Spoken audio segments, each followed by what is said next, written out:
Halo, assalamualaikum warahmatullahi wabarakatuh. Bertemu lagi dengan saya Firman Panipahan. Di kesempatan ini saya ingin membahas Jokowi ya, melantik 3 wakil menteri sekaligus. Di antara tiga itu, 3 menteri itu ada keponakan Prabowo Subianto dan ex ajudan Prabowo.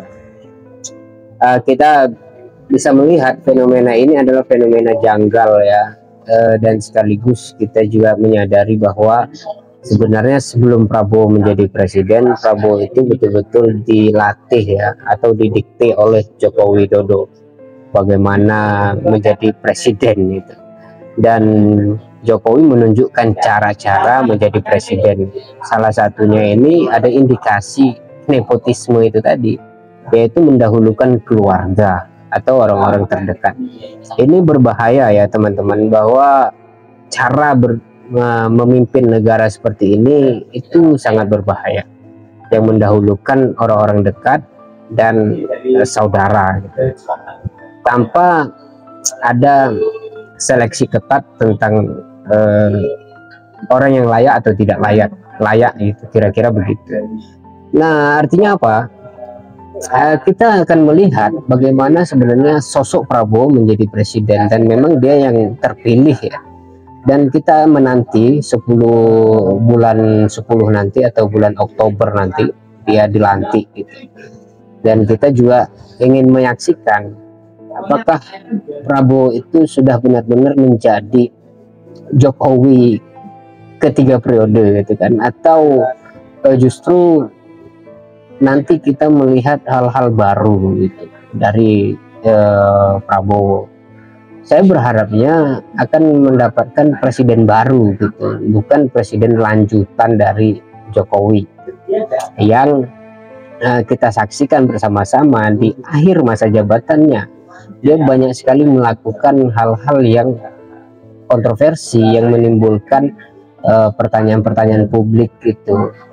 Banyak kebijakan-kebijakannya justru menjadi diskusi yang intens di dalam negara kita ini gitu. Sebut saja misalkan seperti ormas yang mengelola tambang dan IKN yang dipaksakan. Jokowi juga mengatakan bahwa dia ingin berkantor di IKN sebelum dia turun. Artinya dia memaksakan pekerjaan IKN ini selesai di tahun ini juga sebelum pelantikan presiden baru. Tapi apakah itu mungkin, kita juga belum tahu juga kan. Sementara IKN sekarang sudah berapa persen tuh. Oke.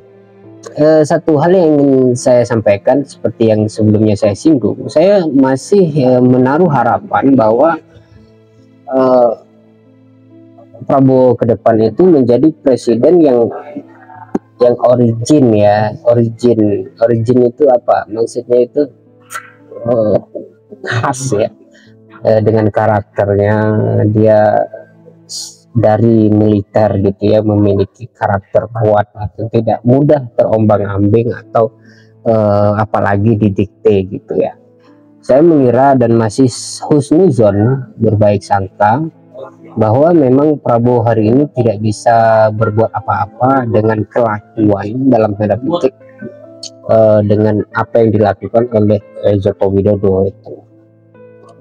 Dia menunjukkan karakter aslinya di akhir-akhir masa jabatannya, karakter yang banyak mengecewakan, entah itu orang-orang yang mencintainya di masa lalu atau orang-orang yang dulu juga membencinya atau masyarakat umumnya itu, termasuk saya juga sebagai pemerhati gitu ya.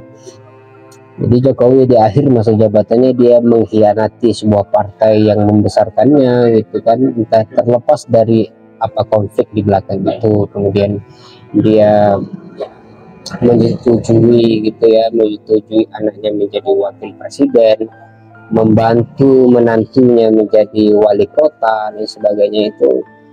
Dan sekarang ada agenda untuk mengajukan anaknya lagi gitu kan, dengan undang-undang yang dirombak juga oleh paman dari anaknya gitu kan. Kemudian sekarang adiknya juga undang-undang dirombak, undang-undang calon wali kota umur 39 sebelum 30 tahun gitu kan.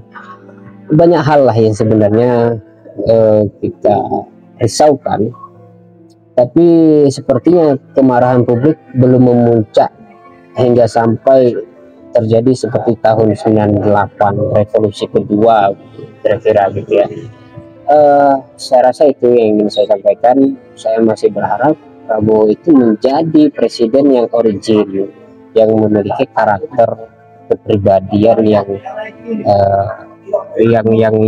yang utuh ya, sebagai mantan militer yang dia juga pernah bercerita tentang bagaimana penderitaannya dan sebagainya. Itu kita saksikan.